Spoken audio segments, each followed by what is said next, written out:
Estamos aqui no IBEM 2026 com o vice-presidente de Relações Institucionais, Comunicações e ESG da Acelen, Marcelo Lira.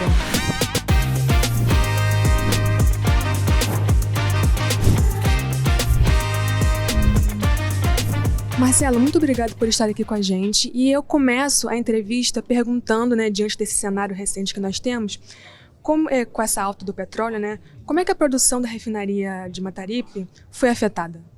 Primeiro, bom dia, obrigado pelo convite, Fernanda.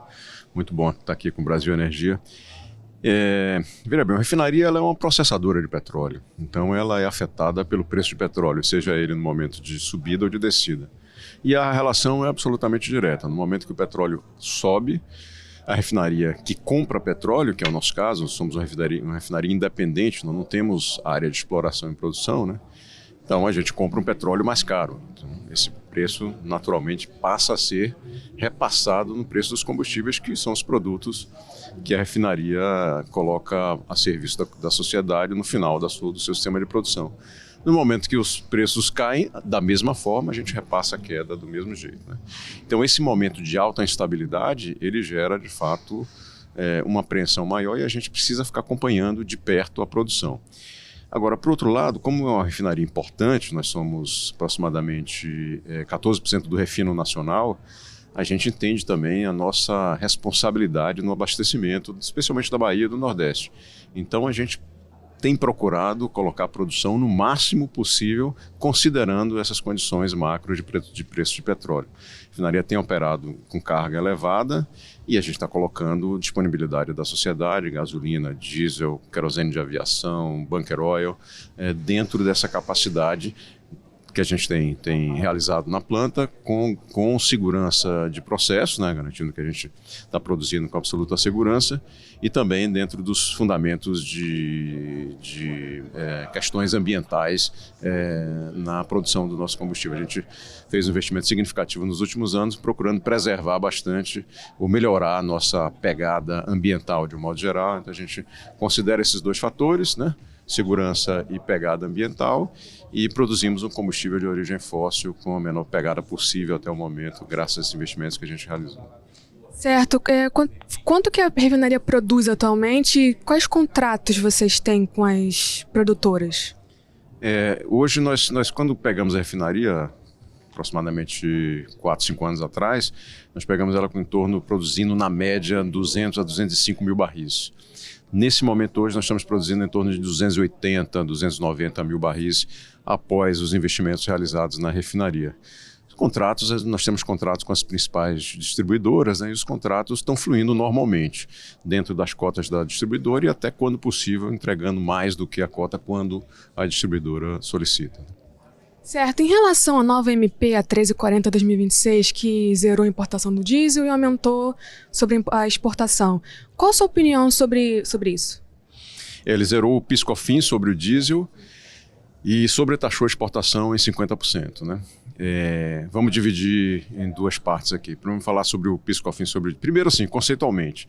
O que é que o governo qual é a iniciativa do governo no momento de instabilidade como nós temos? É uma iniciativa coerente. Ela visa garantir que o Brasil tenha diesel suficiente, que não passe por nenhuma situação de possibilidade de desabastecimento. E nós, como refinadores, estamos apoiando esse movimento no mesmo sentido. Quanto mais nós pudermos produzir para garantir esse abastecimento, produziremos.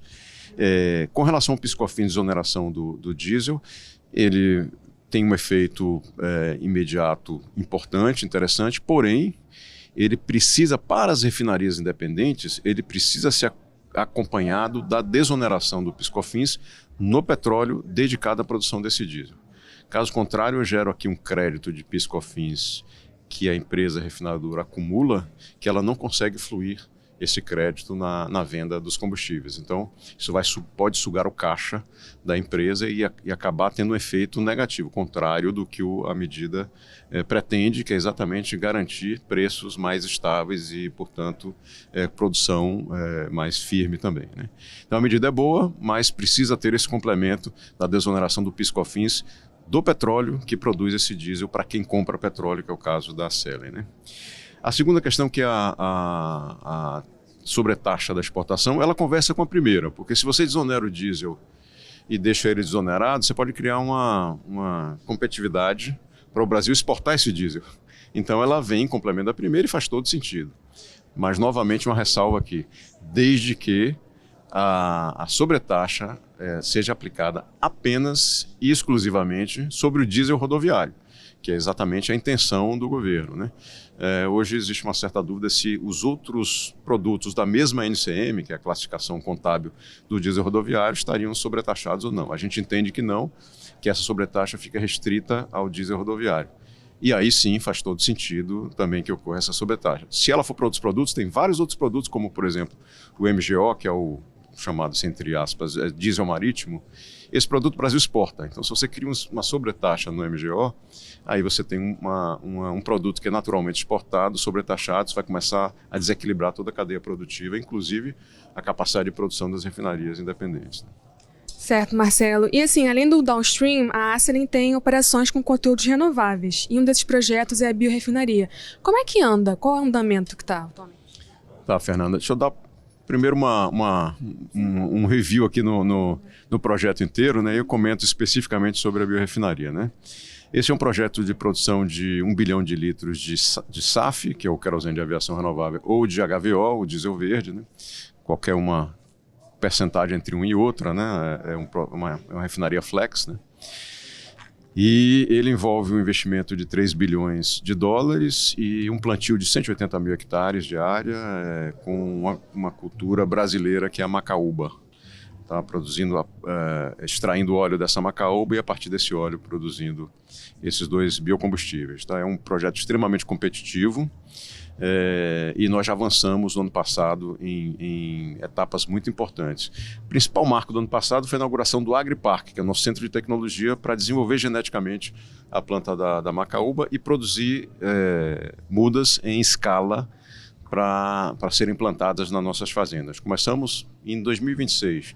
Nós vamos nos dedicar à expansão das fazendas, à compra das fazendas. Começamos a comprar já, mas ainda no volume pequeno, e ao plantio dessa macaúba nessas fazendas. Começa a ter uma escala maior. E também em 2026 nós deveremos ter a decisão final de investimento e o início da construção da biorefinaria. Essa biorefinaria será implantada muito provavelmente ao lado da refinaria de Mataripe e ela tem um prazo aí de entrega aí aproximadamente de 30 meses, então após esses 30 meses ela já entra com a capacidade plena.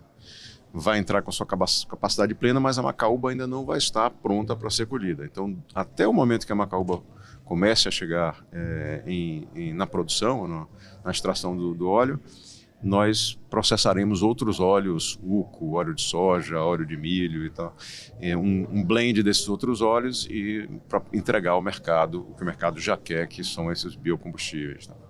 É um projeto bem interessante mesmo. E em relação à Acelen AgriPark, que estreou em setembro e agora então, nós já estamos em março, quais foram as metas atingidas nesse meio tempo? Vamos lembrar que o AgriPark ele é um centro tecnológico, tá? E a grande virtude do AgriPark é que ele deu escala de produção de mudas que viabilizou o projeto como um todo, né?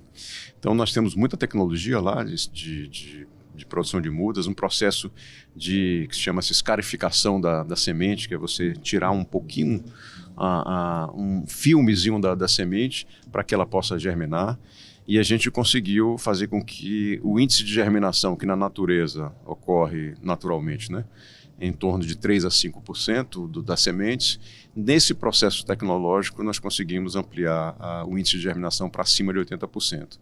E fizemos isso num sistema robotizado, onde a escala foi garantida. Então a gente consegue preparar uma semente para ser plantada, uma semente por segundo, com um sistema de braços robóticos, né, que pegam a semente, colocam na posição correta, fazem uma perfuração milimétrica com um laser, é um processo bem tecnológico.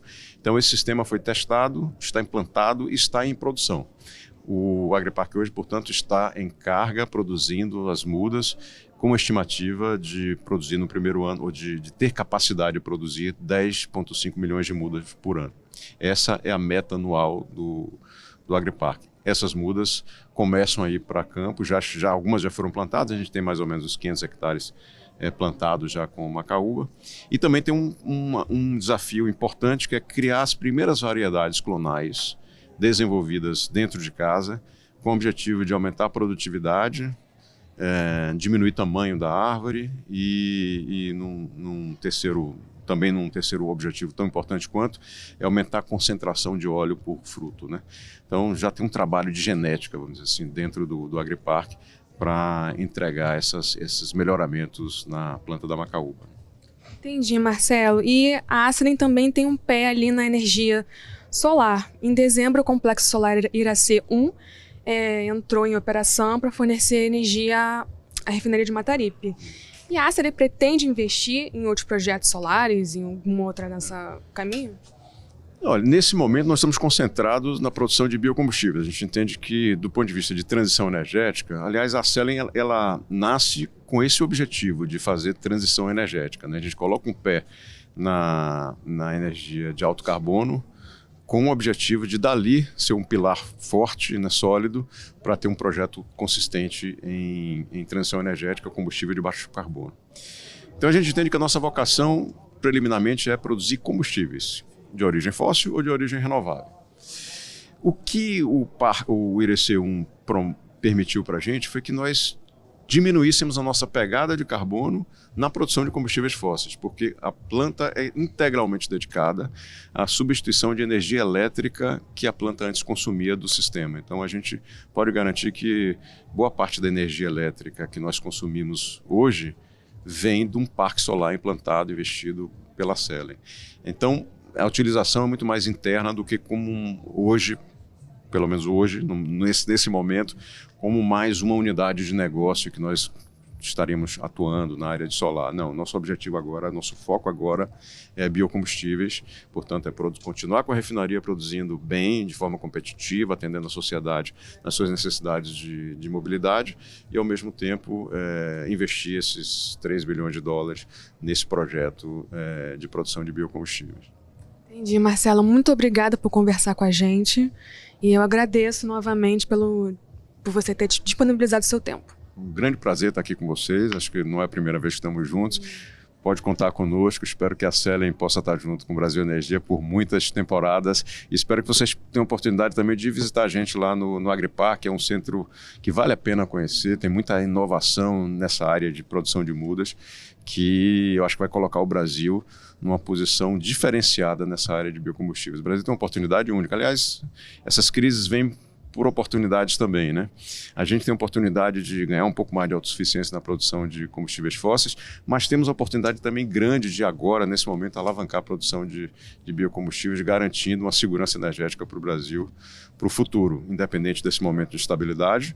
É importante que a gente conquiste esses dois atributos, nós temos tudo para fazer isso nos próximos anos. Então, um prazer estar aqui com você.